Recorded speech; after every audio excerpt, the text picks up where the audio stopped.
Hey everyone, thanks for listening to the Downballot podcast. The show's live on Twitch. Check out twitch.tv/Echoplex Media. We're live basically 7 nights a week there. It's a lot of fun, and I hope you join the Now space. Also join our Discord at discord.me/Echoplex. Enjoy the show. Police officers, they've gone insane.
Big Small Towns by Model Rocket Scientist, and you're checking out Downballot. The show's live every Tuesday, 7:30 p.m. Pacific, right here, twitch.tv/Echoplex Media.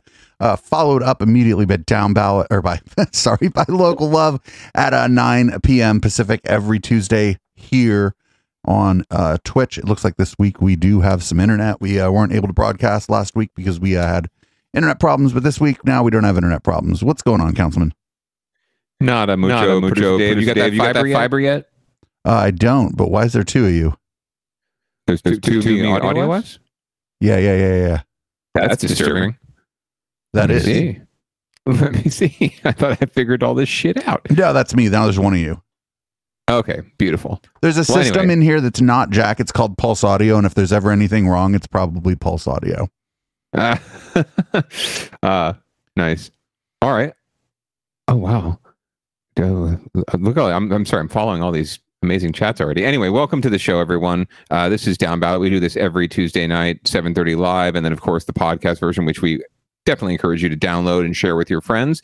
You can find out more about all the wonderful streams and shows that we have on echoplexmedia.com. You'll find links to our Twitch channel, twitch.tv/echoplexmedia, where you can subscribe and join us, obviously. And please stick around afterwards for Local Love Tonight. It's a great opportunity to learn more about the local music scene, to hear some local tunes. If you are a local musician and you have some music you would like to submit, it's very, very easy. There's even instructions on the website. That website, again, is echoplexmedia.com. And you can learn how to submit your music and get it in the rotation. We also have Echoplex Media Radio happening all the time when we're not streaming a show. So your tune will probably pop up, and you'll even get a notification on Twitter that it did. So please submit your music and tune in for Local Love to hear more about what's going on in local music. It's rough out there for a band, but we're getting after it still here locally. The other great thing about Echoplex Radio, you can find it on TuneIn by just searching Echoplex Radio. But more importantly, if you go to echoplexmedia.com/radio or just eplex.xyz, if your tune is in our library, you can force it to play our tune by pressing that request button, and it'll pop your tune up into rotation. I was listening to some music the other day while I was working on some stuff, and I'm like, I need to hear some Periscope. And so I requested Boomers because, we never play that fucking song. So nice. Well, I'm looking forward to a great docket tonight. There's definitely been some happenings out there. There's a lot of COVID, obviously. So we're going to get right to it, if that's okay with you. Always okay with me. What do we have for leading off here? Oh, it looks like there was a super spreader event here in San Jose on New Year's, wouldn't you know? So we're going to learn more about what happened, and they're going to have some explaining to do. What started as a fun New Year's Eve party has turned into a nightmare for more than a dozen people in the South Bay. The party was put on by Moose Lodge 401 in San Jose. They had food there. They had a live band. It was a great time. But now many are worried that gathering has become a super spreader event. And some attendees say nobody's tracking it. Damian Trujillo joins us live from San Jose with a story you'll only see on NBC Bay Area. Damian. Well, Terry, the social quarters here at the Moose Lodge opens at 3 o'clock on weekdays, but it is closed for the foreseeable future. Tonight, the executive board is meeting in emergency session to find out what exactly happened here on New Year's Eve. What's it, the Flintstones? What do you mean Moose Lodge? It's the Moose Lodge, man. It's like the Elks or the Rotarians or the Kiwanis, It's the Moose Lodge. The pictures show a lot of smiling faces at the Moose Lodge's New Year's Eve dinner dance. But today, there are no smiles on the face of Martha Jimenez. Still sick. Not feeling too good still. Jimenez says she contracted COVID for the second time and believes it happened at the New Year's Eve party. She named 15 other people who she says also tested positive after attending the party. NBC Bay Area has confirmed 2 band members also tested positive. Oh, no. Jimenez says she knows she's partly to blame for her infection by choosing not to wear a mask, even though there were signs at the entrance. I sure do. I sure do. And I'm sorry to all my family that always tell me to stay away, stay home. What also bothers Jimenez is that those who got infected are doing their own contact tracing. She says no one has heard a word from the lodge. To this day, they have still sent no notices to us. The Moose Lodge administrator told me by phone that people were told ahead of time to wear masks that night. He said for now the lodge will be closed until the executive board discuss the matter tonight. But the administrator also told us the lodge hosted a 49ers watch party yesterday, but says it involved a limited number of members who were required to wear masks and show their vax cards. I'm not going to wear a mask dancing. That's just me. So you decided not to go? I decided not to go. Today we told Chris Martinez about the outbreak. Wait, but who the fuck is Chris Martinez then? Like, what's he's just guy? He's obviously he's a member of the Loyal Order of the Moose, obviously. Oh, okay. I thought it was just some guy with a 7-Eleven bag walking down the street. Oh, no, I don't know. I haven't seen the Chiron yet, so maybe he's just some random dude from 7-Eleven. But he was smart. He's like, this is a dance party. I don't want to dance with a mask on, so I'm going to stay home. Yeah, I mean, I think this is the most reasonable response. Like, if you're not comfortable, or if you think it's, or if you think that the, whatever mandates or the restrictions are too much, right? Just, okay, fine, don't participate. Canceled his plan to attend the New Year's Eve event. God, that's too bad. I really feel bad for him, because that's why I didn't go. I didn't know what the circumstances were. You have to wear a mask, you don't have to wear it, and then you're contaminated. I know they serve food, and you're going to eat the food. I don't know if they wear gloves cooking their food. Members like Jimenez says they now want the lodge to do a professional disinfecting of the venue before reopening their doors. I'm scared for many other people to get infected. That Moose Lodge 401 has a great history of community service. I reported on it in the past. Tonight, the Public Health Department tells me they will call the Moose Lodge to find out what exactly happened here on New Year's Eve and to explain the guidelines to them. We're live in San Jose. I'm Damian Trujillo, NBC Bay Area News. It's you like when you go out, like I played an event on Saturday and I knew that like I was taking some amount of risk. And I think that the people who went to that event knew that they were taking some amount of risk. I was surprised at DNA Lounge. Everyone was wearing a mask. And she said that lady said that at this Moose Lodge event, not everyone was wearing a mask, including her. Right? She was like, that was the first question. Do you regret not wearing a mask? Well, yeah, obviously. So 100% at DNA Lounge, everyone. I mean, except for like some of the DJs didn't wear a mask during their set. I took mine off halfway through, but sure. But as far as like the crowd and everyone else, I mean, unless they were like currently drinking a fucking drink, yeah. Right. That's good. That's good to hear. I'm going to another potential super spreader event on Sunday night, so we'll see. We'll see how it goes. But yeah, I don't think the Moose Lodge needs to professionally disinfect their facility, although that might make it sound great to their members and to the public. But it hasn't really been proven that COVID or these kind of things spread anyway on surfaces after a few hours. So at this point, unless there's someone there, spreading it into the air again, aerosolizing it. Yeah. There's no real danger as far as I know, but they probably will have to do something just to appease people's concerns and irrational fears. Yeah, I'm fairly confident that the disinfection would be like window dressing. Yeah. I don't know, like I understand kind of like on New Year's Eve, people just wanted to dance and let loose a little bit, but this is what happens when there's a fucking disease going around. Like, not everybody's going to be perfect anyway. And it seems like the people at this event didn't even try to like do some kind of half measure or anything like that. Like every photo, well, a lot of people were blurred out, but we didn't see nobody in any of those photos that appeared to be wearing a mask. The blur was all like flesh tone, Yeah, it was for privacy purposes. But yeah, no, I'm curious about the 49er watch party with a limited number of members who are all required to be vaccinated and show proof and all that. So you didn't have that same requirement for this party? This New Year's party when there's even more people in close proximity? And do you really want the bad press, like of even one person, let alone 15 people getting COVID at your party? That's not something I do marketing for a living, and that's not something any of my clients would want on their business. Well, not only do you like, it's bad enough that like 15 or more people there got it, but now it's on the news. Yeah. That's exactly. This is bad. This is not going to help the Moose Lodge raising money for their next project.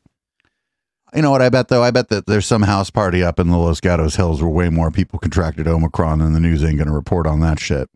That's true, especially if there were some high school football players involved. Man, that story arc's over, I think. Absolutely. Well, that's leading off. So obviously COVID is front of folks' minds these days. And building off of that, local schools, as you might imagine, schools everywhere, really, as you're hearing about in the news, are struggling with what to do in the face of the Omicron surge. They obviously, no one wants to shut down schools again for in-person learning, but there's a lot of parents and kids out there that are justifiably, concerned and just want to, want to avoid the risk. So local school districts are having to figure this out and what they're going to do. And unfortunately, they're running into conflict with safety and security concerns from their employees, their teachers especially, who are really the frontline staff out there in education. So we're going to learn about what some Oakland teachers are doing in response to their district's policies. And the city of Oakland wasn't the only city. Dozens of other schools around the Bay Area were closed today because of the current COVID surge. Almost 2 years now into the pandemic, and another disruption in education, putting stress on students, parents, and teachers. Welcome, everyone, to The Four this afternoon. I'm Heather Holmes. And I'm Alex Savage. Hundreds of Oakland educators staged a protest. Instead of going to work today, they're calling for better COVID safety measures to be put in place by the district. KTVU's Rob Roth has more now on their demands and the district's response. Rob? Alex, the sick out meant more than 8,000 Oakland students from a dozen schools were asked to stay home today, while teachers were protesting that the school district is not doing enough to keep them and their students safe from COVID. A noisy scene in front of school district headquarters on Broadway in downtown Oakland Friday. Dozens of teachers held a car caravan protest as part of a sick-out that included more than 500 educators. That's twice the number of teacher absences as previous days. They say they don't feel safe in school because of COVID. With principals out, case managers out, teachers out, it creates an unsafe situation at our schools to have that little supervision at a time that's this serious and dire. This is something that was unapproved. It was unauthorized, and it is technically illegal. It's not supposed to happen. The sick-out forced the district to close 12 schools for instruction. Strikes are when convenient for management. Yes, we get to determine, the district gets to determine when it's convenient for you guys to strike for your rights and safety. He used the word illegal. Yeah, no, I thought that was pretty extreme. Like, I would say, one might say this seems to violate the contract that we have with the teachers. I would probably use less inflammatory language to describe something like this. It may or may not be defined in their contract. I mean, I think that would be the question in terms of, is it illegal or not? I don't know that it is. It really is going to be determined by their own contract with the district. But unions are permitted to take actions like this and do often, even when they're on contract. It happens a lot more when they're outside of a contract. But this is an extraordinary circumstance, and if they have legitimate concerns, then I think they're within their rights as long as the membership approved it. So I don't know what spokesflack dude is talking about, but I don't know that he would say that if it wasn't something he was ready to back up. So maybe they know something I don't. Including 9 high schools. Parents of younger children had to stay home or find daycare. Among the school cancellations was Oakland Tech, although students said a handful of classmates were inside, along with a few teachers. It's been kind of weird. There's no one in the halls at all, and all the doors are locked and dark, and it's really quiet. One Oakland Tech parent said she supported the decision to close. If they're going to have a sick out, I think it's better to basically just close the school rather than have a lot of kids show up and be in an auditorium, especially during Omicron. The teachers are demanding the district give out KN95 masks to students and staff, more sick leave and remote learning. The district says it is not considering distance learning, but it is in the process of giving out the mask and is granting more sick days to teachers and staff. It feels like a wildfire, and we're trying to get out ahead of it, and we need to be able to communicate. And we're on the front lines. We're with students every day, seeing what's happening, seeing the actual mask situation, seeing the spread in our community. As of now, there's no indication this sick out will last beyond Friday, so it should be school as usual on Monday. Alex? And Rob, just to clarify, there are no plans at all happening within the district to shift over to remote learning at any point? No, there are no plans to do that. They think the best way for education is to keep the schools open, and they're committed to that. That's what they say. Okay. Rob Roth, live in the newsroom. Rob, thank you. Well, there you go. I didn't really hear any evidence as to why it's illegal still, but regardless. This also happened in San Francisco, by the way. I didn't feel the need to put 2 stories about the same kind of thing on the docket, but this also happened across the Bay. So this in Chicago as well, I believe teachers staged a pretty massive sick out. So, I mean, they were allowed to individually, as a teacher, you're within the contract, you're allowed to call in sick, right? So it's just a question of how they want to view an organized action such as that, especially if these teachers obviously were not sick. I also don't know if it was like a teachers union action. I'm confused. They didn't give a lot of, like, the teachers could have just done this without. Oh, I believe it was. I'm sorry. Yeah, I believe it was a union action, but yeah. You had mentioned the Chicago's teachers union. That union does not fuck around. No, definitely not.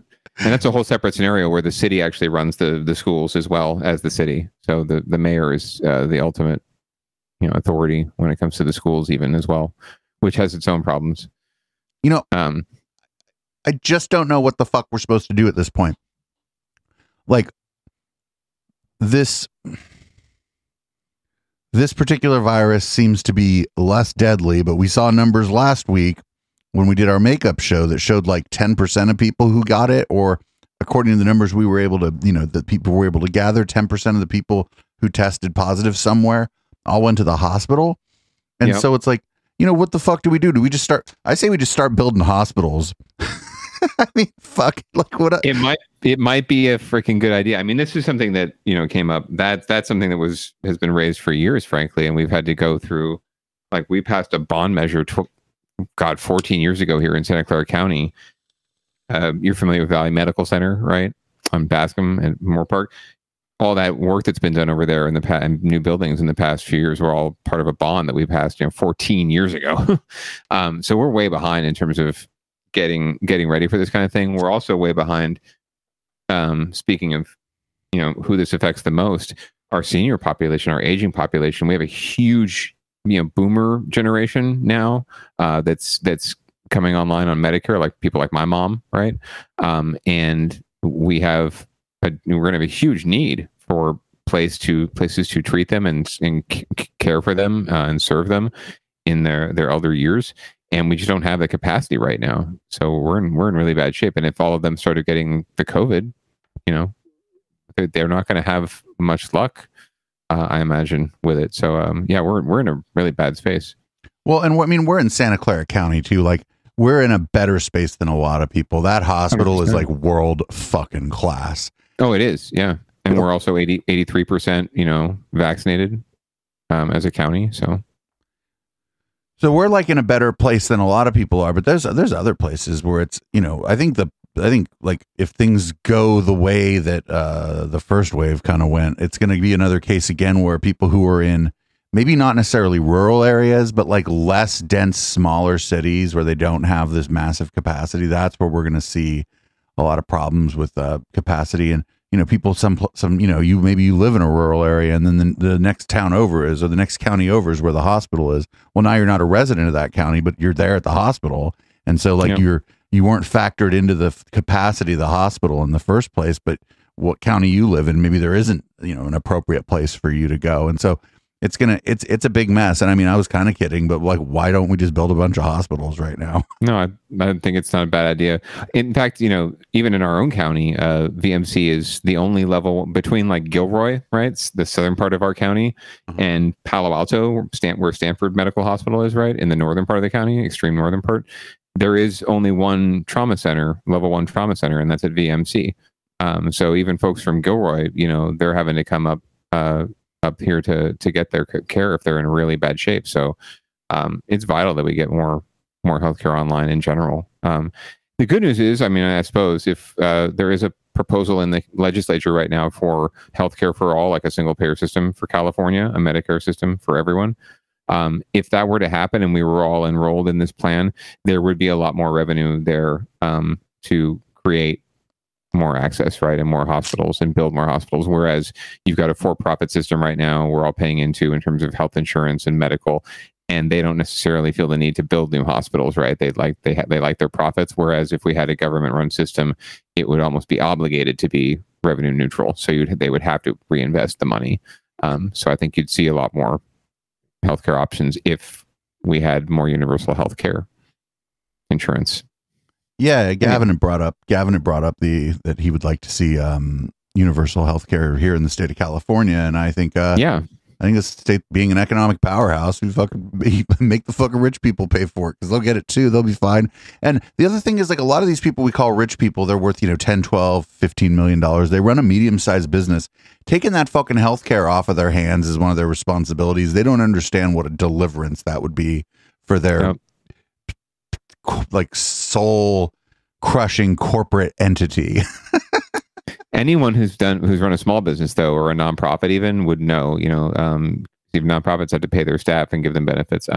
They know how much of a pain in the ass it is. Like, you have to hire and pay, additional contractors, accountants, right, and lawyers to figure all this shit out every year for you, just to do the basics of payroll. So yeah, anything you can do to save them time and money is going to benefit our economy, frankly, too. So hooray for that. So it's actually a local assembly member, Ash Kalra, remember the name, who has been sponsoring that bill for Medicare for all the past 2 years. So we'll see if it goes places this year. Sounds like Gavin is interested, so that's a good sign. So we'll see what happens. It'll get killed, but it'll get killed the first time. It could, or it could come, in pieces, right? Like we take a step, 2 steps forward here, 1 step backward there, and then eventually it's there. We do have universal access for children for healthcare in California. That's statewide now. Started in Santa Clara County, or at least one of the first counties to do it. So all children in California are eligible for healthcare, subsidized healthcare. So we got our next story in winners and losers. The Oakland Unified School District is saying that it's the supply chain and that there's supply chain issues and that students' demands are being met. Yeah, it looks like the Oakland Unified is pissing off both their teachers and their students. So this is the latter. This is the story about the latter and what's going on there. Students in Oakland are protesting how the district is handling COVID. More than 300 students signed a petition threatening to walk out if more preventative measures are not added. The students are asking illegal. The district to provide KN95 masks for that actually is illegal. Twice weekly COVID tests for everyone on campus, and more covered outdoor spaces for students to eat in the event of bad weather. Students gave the district a deadline of January 17th to meet their demands. School district responded saying, quote, "We are already meeting or are in the process of meeting most of the demands noted in this petition, and we will continue to work towards fulfilling the rest in the upcoming weeks." District said supply chain issues have slowed the delivery of masks and the materials needed to create those outdoor spaces the students are demanding. Oakland's public schools are expected to have class as usual tomorrow. That comes after 500 teachers joined in a sick-out last week, protesting what they say are dangerous conditions as Omicron surges. 12 schools were closed because of the staffing shortage, 8,000 students impacted. District says it expects teachers to be back on the job tomorrow as talks continue about safety concerns like better masks and more testing. So there you go. Looks like they're meeting the students' demands. That's good to see. Hopefully they can meet the teachers' demands and everyone can be happy again, or at least really scared of getting COVID. Yeah, I guess I just don't know how much stuff they're reasonably going to be able to do. Like some of these people are teenagers that don't give a fuck because you're invincible when you're fucking 16. Some of these are younger kids. Like there's the whole like special needs students thing where like the people who do that work already do really difficult work, and now they it's just all bad. I don't know what the answer is. Turn the schools into hospitals until this is over. Yeah, that's genius. No, but hey, why not? I don't think anyone has the answers anymore, and I don't think you can fault anyone for what they think is best at this point, because I do know that getting vaccinated and wearing a mask and taking precautions, washing your hands, sanitizing, things like that, taking personal responsibility. I think that is very important, and it can absolutely help stop the spread.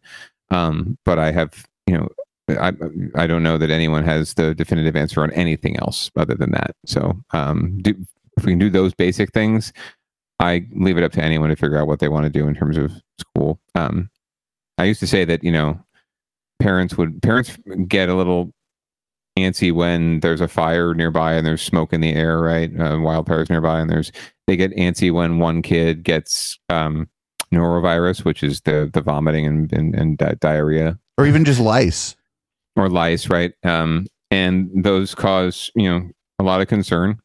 But a lot of the times, as they said, the safest place for kids a lot of the time is in the classroom, frankly, because they take so many precautions.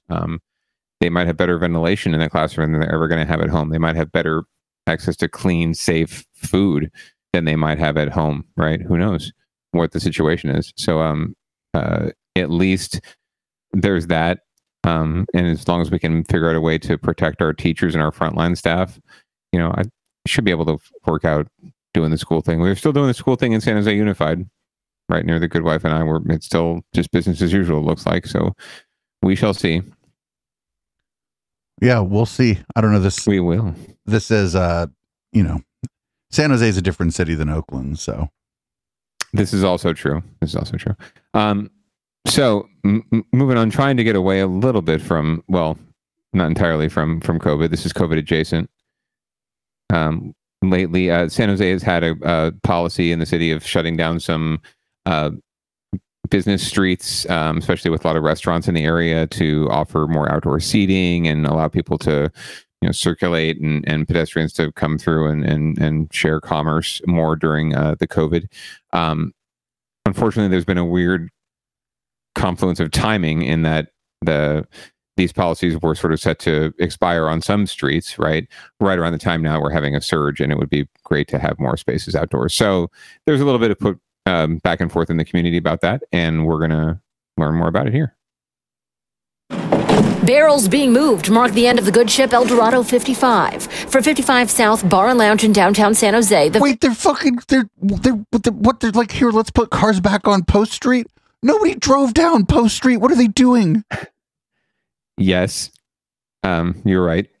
We'll learn more. Let's let it play for a second, and we'll learn more about what's going on. 50-foot long. They shut this fucking thing down almost every weekend anyway. 20-foot expansion during the COVID-19 pandemic. 2020 was a shipwreck of a year, so I was joking around with my partners. I thought it was really appropriate if we could get the street shut down that we would literally build a shipwreck in the street. Oh, I know him. He's cool. Temporary setup to serve patrons safely outdoors. But Eric Nielsen with 55 South says crews spent much of the day Monday taking down the ship. By Tuesday, a nearly empty street soon to be cleared for the return of car traffic. Councilman Raul Perales says the city didn't have buy-in from all business owners on the block to keep it closed. We did not want to do something that was going to continue to hinder business, especially as we're emerging out of the pandemic and hoping to get back to some sense of normalcy. For Froylin Rodriguez, owner of Dream Jewelers, the pandemic has been a nightmare. Because of this street closer, I had a lot of customers calling us saying, we can't go because the street is closed.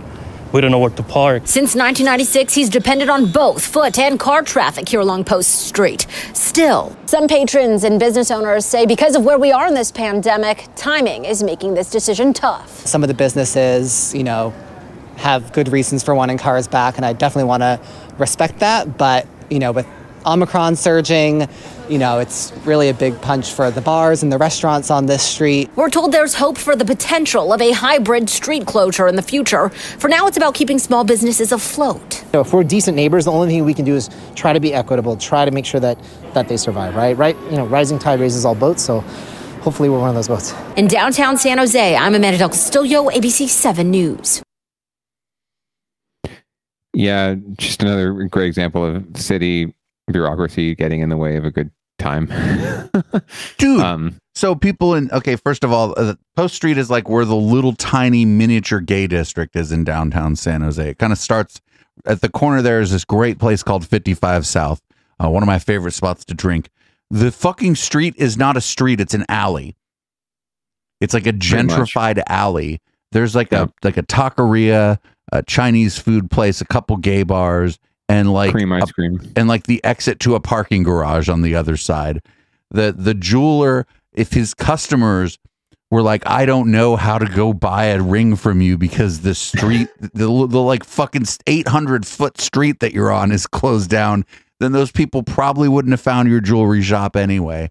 This is absolutely not a place that people just like, oh, I'll take the shortcut, I'll go down Post. No, that's a shortcut to nowhere. No, I 100% agree. And full disclosure, by the way, that my boss appeared in that segment, but I won't tell you who my boss is. But no, I completely agree. It's an absolutely logical place to, if you're going to talk about shutting down any street, right? San Pedro Street right now is closed to car traffic. Now, granted, almost every establishment on that strip is a restaurant or a bar, so there is some nuance to it. But you're absolutely right, producer Dave. Like if you're going to tell me as a jeweler or a dry cleaner, I think those are the two main businesses that are the concerns arose from, and they can't figure out how to walk the half a block from what you could, decent parking you could probably provide as part of closing down the street, right? Like here's some priority parking for your customers, right? So they don't have to walk too far to get their dry cleaning or to buy your jewelry. I think they can work out a solution. I think they will, frankly, work out some sort of resolution to this anyway, because I think it just makes sense at the end of the day. And as much as sometimes city bureaucracy gets in the way, the people there tend to want to do the right thing. I think they just err on the side of not wanting to piss anybody off, and that just never works. So you got to crack some eggs. They done pissed me off, and it was funny when I read that. I was like, well, I know they didn't close down Post Street. Yeah, no, or no, they didn't like take it down. Nope, that's the one. Fucking, yeah. I'm telling you, the most likely street in the downtown area to be closed off for any reason is Post. Sometimes people hanging out outside of the fucking bars close the street down without them really closing the street down, and no one notices. Yeah, there's already talk about some sort of hybrid model where it's closed on the weekends. Friday afternoon until Monday morning, right? Which I think even on a trial basis, it would show that it's beneficial, and hopefully then they would just shut down the street entirely. So we'll see. There's a lot of competing interests, obviously, and I can't imagine that someone's not going to find a solution, because they don't want to have this all plastered all over the news when there's more important things to battle, right? So we shall see. But yeah, very, very disappointing that, and this was coming down the pipe. The business, 55 and the businesses knew that it was coming. So it wasn't a surprise. It's just the timing sucks, and it's unfortunate. And 55 South is like the people that run it, like work the bar. They're like really nice people. Yeah, no, they're a quality business, and they're actually really good neighbors. And they've actually, from what I understand, just from my knowing what's going on a little bit behind the scenes, they have been very responsive and open to dialogue with other businesses and with the city about what can be done to figure it out. But they want to follow the rules for now, and then just figure out some reasonable solution. I'm just telling you, that is the best first date spot in downtown San Jose is 55 South. I will not argue with you there at all. I've had many a mule there, and they were all delicious. Maybe an old fashioned or two. They make this pink drink that has a little bit of champagne in it, and I hate champagne, and this pink drink they make is so good. What else? What makes it pink? I fucking like raspberries and lemonade that they make like fresh. They muddle up sugar, raspberries, and lemon, and then they pour it over. They put ice in it and shake it up with some vodka and pour it in your drink. And they take a little lemon rind and fucking like balance it on the edge of your cocktail glass. It's fabulous. Pinkies up. Sexy. Pinkies up. All right. I'm gonna have to check that out. All right. Well, we shall see. We will definitely follow that. As with all down ballot stories, we're always looking for the follow-up. So we'll see what happens with Post. And if you're downtown San Jose, you can obviously stroll or drive by, apparently now. And stop at 55 South and buy a couple drinks. And just so everyone's aware, apparently the boat, the good ship 55, it actually took a lot of damage, according to Eric, the owner, during the recent storms anyway. So they were going to have to rebuild it anyway, because it was apparently a mess. That's great that their ship got damaged in a storm. That's pretty funny. Isn't that hilarious? Yeah. they could have used a ship. All right. Well, as we always like to wrap up winners and losers, we got to ask someone to get their shit together. I guess we could ask Oakland Unified, but since we already beat on them enough, let's talk about a neighborhood in San Jose where there's like tiles falling off of the buildings. Good evening. I'm Alan Martin. And I'm Elizabeth Cook. New at 6, a dangerous situation in one San Jose neighborhood. Tiles used on $1 million homes have been falling to the ground. So far, luckily, no one's been hurt, but it's causing damage. $1 million homes have. And I'm Elizabeth Cook. New at 6, a dangerous situation in one San Jose neighborhood. Tiles used on $1 million homes have been falling to the ground. So far, luckily, no one's been hurt, but it's causing damage and some concern. KPIX5's Lemon Ramirez reports this isn't the first time this has happened. Well, heavy tiles falling off the sides of homes has been an ongoing safety issue for neighbors up here on Communications Hill, as we first reported back in 2018. After a lot of work, it looked like the problem had been solved, but then tiles started falling once again. Maintenance crews are once again working to test and secure the tiles on the sides of these homes after several pieces broke loose and fell to the ground during recent rainy weather. The tiles are so heavy that it could definitely kill somebody. The homeowner did not want to be identified, but he shared this photo showing how a falling tile sliced through a copper water pipe on the back of his house, causing a leak. At least 3 homes in the neighborhood have had similar problems with falling or loose tiles causing a hazard. We should not be having this particular kind of situation ever in our neighborhood. But it has happened before. Shortly after these million-dollar homes were built in late 2017, the ceramic tiles used for decorative siding began falling off. KB Home, which built the neighborhood, hired contractors to tear down and reinstall the tiles on about 70 homes. Here's what one neighbor said then.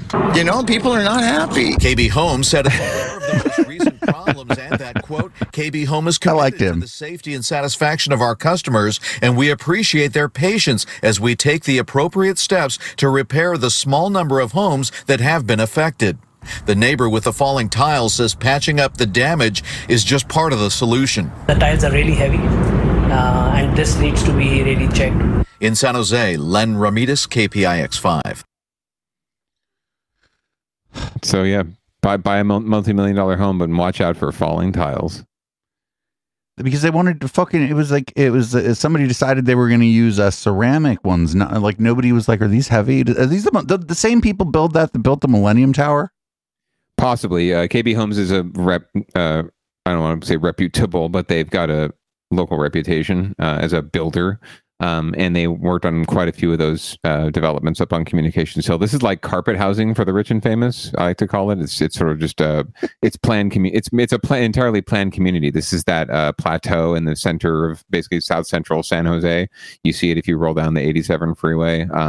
Communications Hill, because it has the Communications Tower on it. It's always had a lot of radar and other things on top of it because it's a high point in the valley. But now they're developing. The city is allowing for development up there and housing, and it's come in stages, and some of these stages have involved these like sort of carpet homes.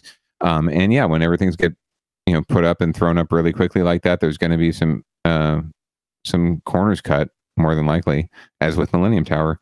So we're seeing that here. So watch out for falling tiles.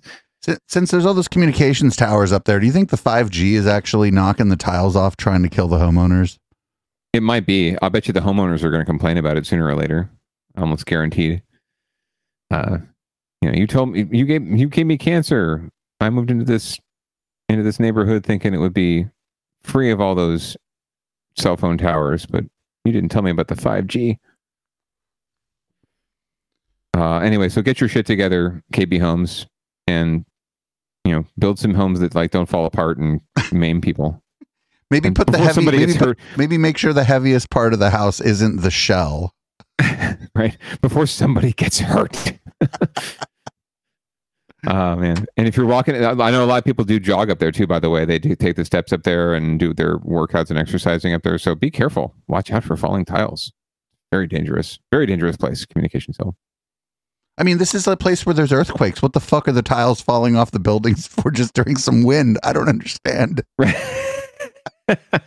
And what happens during the earthquakes too, right? Right. That's what I'm wondering. Like, what the fuck's going to happen if there's like a sizable earthquake? Are there houses, there's tile everywhere?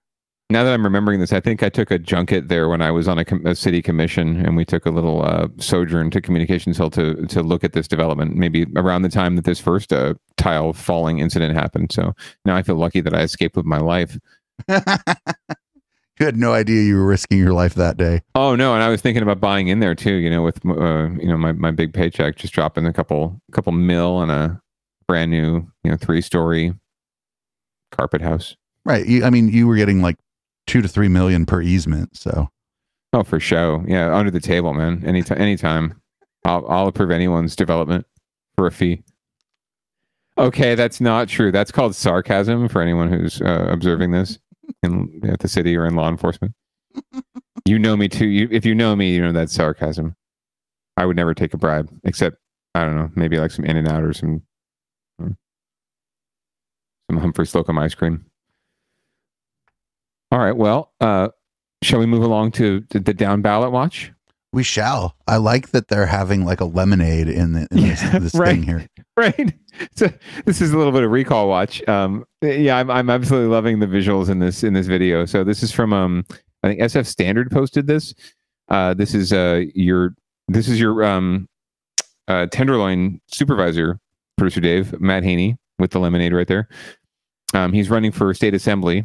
So as such, he's being asked, and he's also a former school board member in San Francisco. So he's being asked what his thoughts are on the recall. I know he's at least in favor of one of the three trustees getting recalled. I don't believe he's in favor of all of them, but we're going to hear his take while they munch on, I don't know what this is, chiliaquis and lemonade. Yeah. And nachos.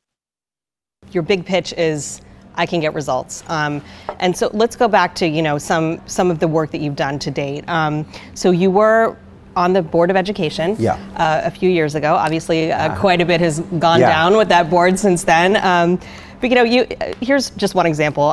You were one of the co-authors of a resolution to rename schools that really became a flashpoint last year, with a lot of families saying, hey, this is an example of a misplaced priority that we really don't need to be doing. I hope this guy just says, do you know how long it took us to vote on changing the name of the school? It took us 15 minutes.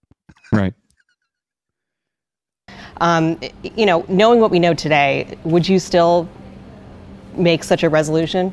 The two schools that were renamed when I was there was a school after Ed Lee, which was important, renaming the Chinese Immersion School, and renaming Fairmont to Dolores Huerta. Those were the sort of approaches that we took when we were there. The resolution that was passed when I was on the Board of Education was actually intended to make sure that this was a deliberative process driven by research and experts and actually done systemically in a way that was grounded in evidence. That clearly didn't happen after I left the Board of Education. What the fuck? Oh yeah, no. After I left, things changed, man. I did it. We did it the right way when evidence I was there. based. But since I've left, things have gone off the rails. So that's why I support the recall. The entire committee that was set up, the entire process that they went through was not evidence-based, and they should never have been focusing on that in the way that they did during the pandemic, to say the least. I bring up the renaming because it's one of several issues that played into this recall effort. Do you support the recall of those three members? I did not support putting the recall on the ballot. Now that it is on the ballot, I will vote yes on Allison Collins' recall, because I think her behavior reaches that level.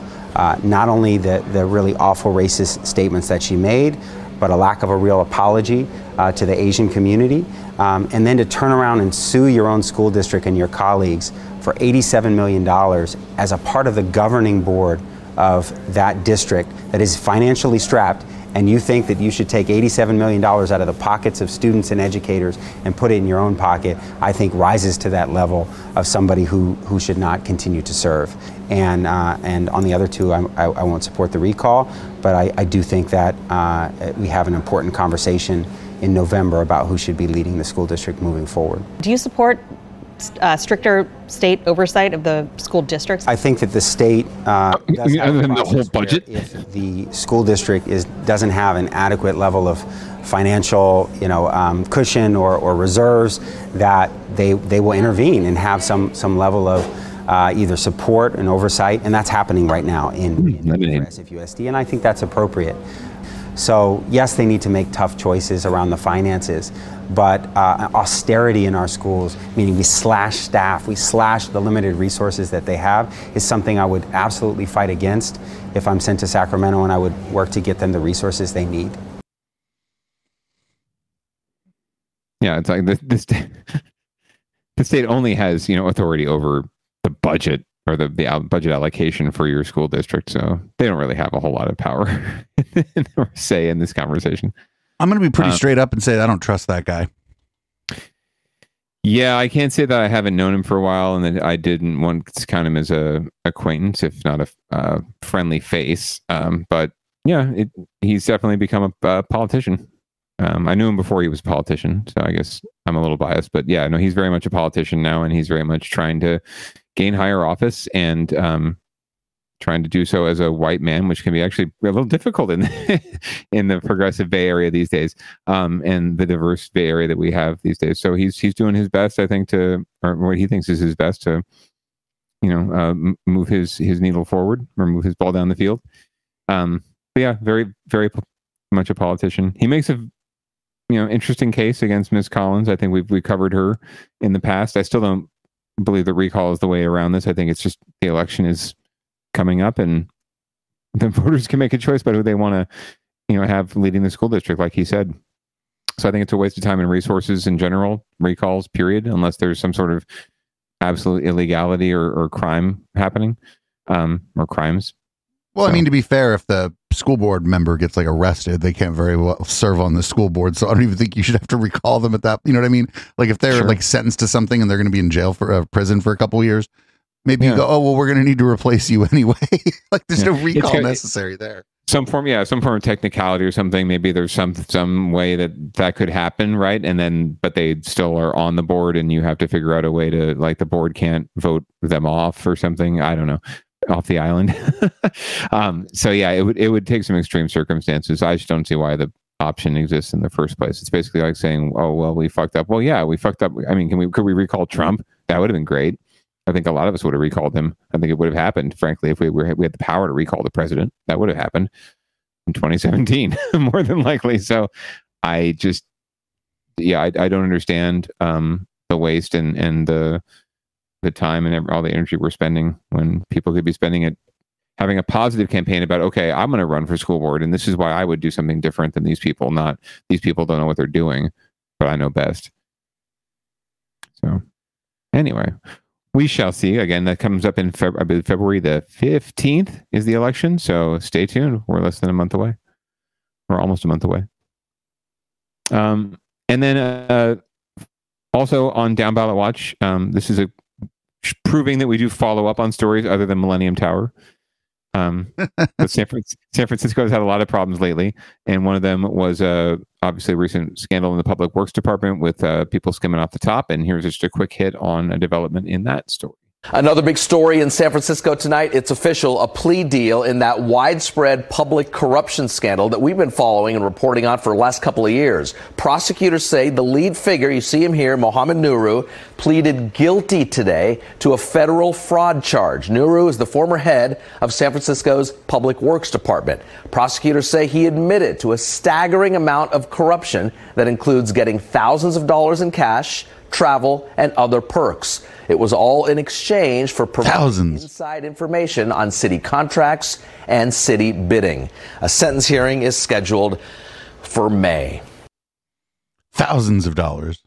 Thousands of dollars. Yeah, it's interesting what qualifies as a major corruption scandal these days, but more heads will surely fall there. But they've been dealing with that one for a while, but I think really getting the poop off the streets and then figuring out what to do with all the junkies in the Tenderloin obviously are taking priority right now at the city. So I don't know how far they'll get in terms of weeding out corruption anytime soon. And it seems like the supervisors and the mayor are all more concerned about what happens on the school board than anything else, even though they have no purview there at all.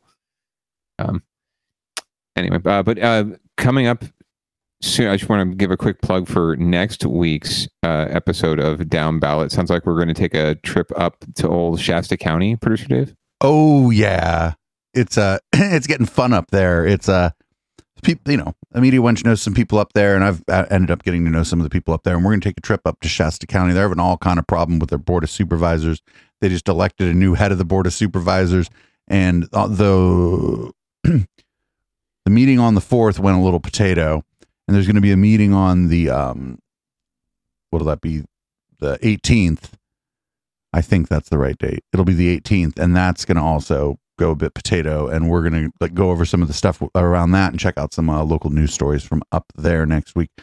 The Media Bunch will be up there in person to attend the Board of Supervisors meeting. Is she going to speak? Are we going to get her in the public comments? We may very well get her in the public comments. Fabulous. Well, that's going to be just glorious. So be sure to tune in next week at 7:30 p.m. Pacific for our sojourn up to Shasta County. I don't know why I'm dropping a Southern accent. It just seems appropriate for Shasta County.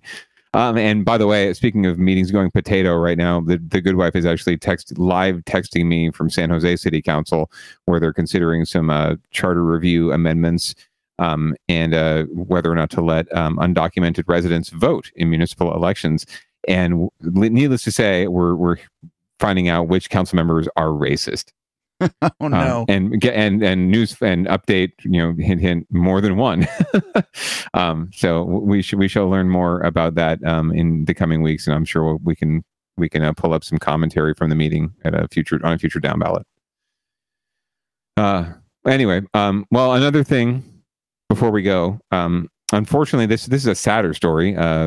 We typically try to feature more of the animal kingdom on another thing, just as an uplifting kind of a thing. But this one's unfortunately a sad one, and we want to just point this out because it's just awful what some people are doing out there. So if you see kids or anyone else fucking around, don't let them pull shit like this.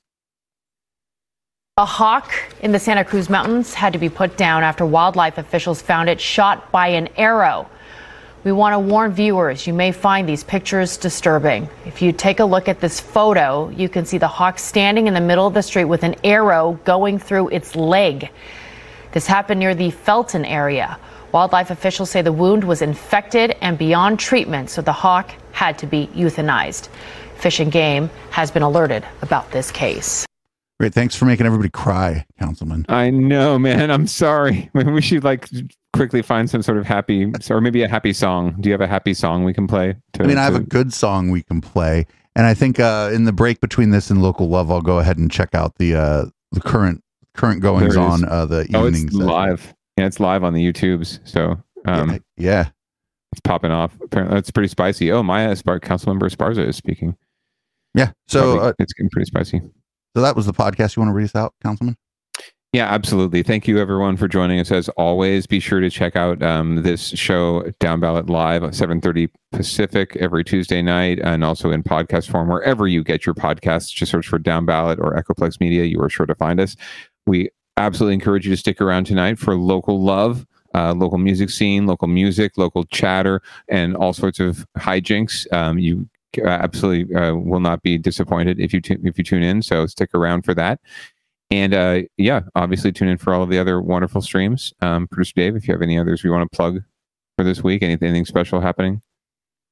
Any Catterday action? Yeah, this Catterday, it's back. There was a couple weeks off of Catterday as we usually had it. But yeah, this Catterday we'll just be kind of doing an open panel for other streamers. Anybody with a proper mic and webcam is welcome to jump on. And that includes members of this organization, obviously. And we just kind of watch whatever video we're trying to watch. And if somebody shit's too noisy and it makes the video duck a bunch, we just kick them off the panel. It's like survival of the quietest. Nice. Well, be sure to tune in. And closing us out tonight, we're going to have a little audible smoke. So I hope everyone takes it easy, stay masked, get vaxxed, and pants are optional.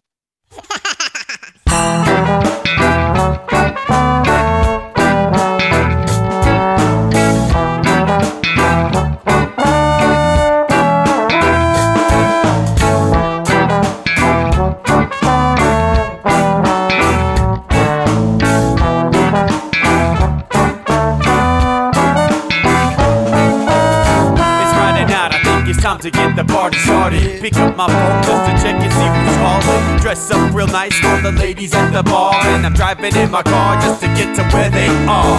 Here at the local scene is where I plant my feet. It's where I smoke my cigarette and I hold my drink. I look at all my friends, they're all blazing greens. Here at the front of the stage, waiting for MTV. Where are those guys who's standing next to me with a pipe in his hand, ready to blaze for me? About 5 minutes later, we're all singing Queen. Now get the fuck up on stage, man, rock the scene, yeah. We do what we want, and what we want is to jam. So sit back and enjoy the band. We do what we want, and what we want is to jam. So sit back and enjoy the band. Enjoy that band. I turn and head back to the bar for a refill, man, because you know where we are. We're headed out to the car to smoke another another one, and another one. Now just when the magic starts kicking in, I hear relapse playing, you know it's time to head in. Alright everybody, now it's time to grab a new drink, spark it if you got it, and then pass it to me, yeah. We do what we want, and what we want is to jam, so sit back and enjoy the band. We do what we want to do, and what we want is to jam, so sit back and enjoy the band. Enjoy that band. Last up on the bill for the show tonight is Down and Dirty in 5, so we're headed outside to spark up another joint. Now who's got my lighter? Stoner E, of course, shouldn't you be inside? I'm all up in this bitch, being who I gotta be. I'm fucked up like the U.S. economy. The truth is that I don't think logically. Stoner E take you on a psychedelic odyssey. Now inside motherfuckers is rocking me, and outside shit we smoke a lot of broccoli. Rocky the roller, yo, that sexy girl be jocking me. Ain't too drunk to fuck, but I'll probably do it sloppily. We do what we wanna do, and what we want is to jam, so sit back and enjoy the band. Enjoy the band, enjoy the band. We do what we wanna do, and what we want is to jam, so sit back and enjoy the band. Molly say that he like jamming, and he hope he like jamming too. Well, I gotta say, thank you, Bob, we do. Yes, I gotta say, thank you, Bob, we do. Well, Bob Marley said that he like jamming, and he hope we like jamming too. Well, I gotta say, thank you, Bob, we do. Yes, I gotta say, thank you, Bob, we do. Yeah, we do what we want, and what we want is to jam, so sit back and enjoy the band. We do what we want, and what we wanna do, what we want is to jam, so sit back and enjoy the band. Enjoy that band. We do what we wanna do, what we want is to jam, so sit back and enjoy the band. Enjoy that band. We do what we want, and what we want is to jam, so sit back.